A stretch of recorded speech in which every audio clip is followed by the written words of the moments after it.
గమనించండి, 50వ కీర్తనను దైవజనుడైన ఆసాపు రాశాడు. ఆసాపు యథార్థంగా దేవుని స్తుతించాడు, యథార్థంగా దేవుని ఆరాధన చేశాడు, తనకు అప్పగించబడిన బాధ్యతను చక్కగా నెరవేర్చాడు ఆసాపు. అయితే ఆసాపు రాసిన కీర్తనలో సంపూర్ణమైన విధేయతను మరియు అతనికి దేవుని పట్ల ఉన్న విశ్వాస్యత మనకు కనబడుతుంటుంది. 50వ కీర్తన మనం చదివినప్పుడు, ఆపత్కాలమున నీవు నన్ను గురించి మొరపెట్టుము, నేను నిన్ను విడిపిస్తాను, నేను నిన్ను విడిపిస్తానేమో అనే మాట అక్కడ మనకు కనబడదు. దేవుడు ఎప్పుడు కూడా సందేహపూర్వకంగా వాగ్దానాలు ఇవ్వలేదు.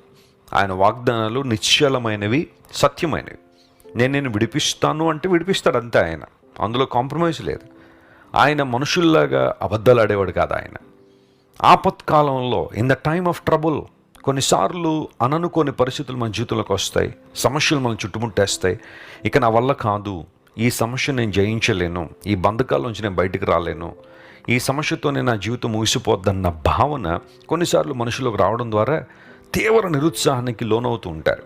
అలాంటి సందర్భంలో మనం దేవుణ్ణి ఆనుకోగలిగితే, ఆయన వైపు చూడగలిగితే, సర్వమును తన మాట ద్వారా కలుగు చేసిన సర్వశక్తిమంతుడైన ప్రభువు మీద ఆనుకోగలిగితే, ఆయన మనలను విడిపించే దేవుడు.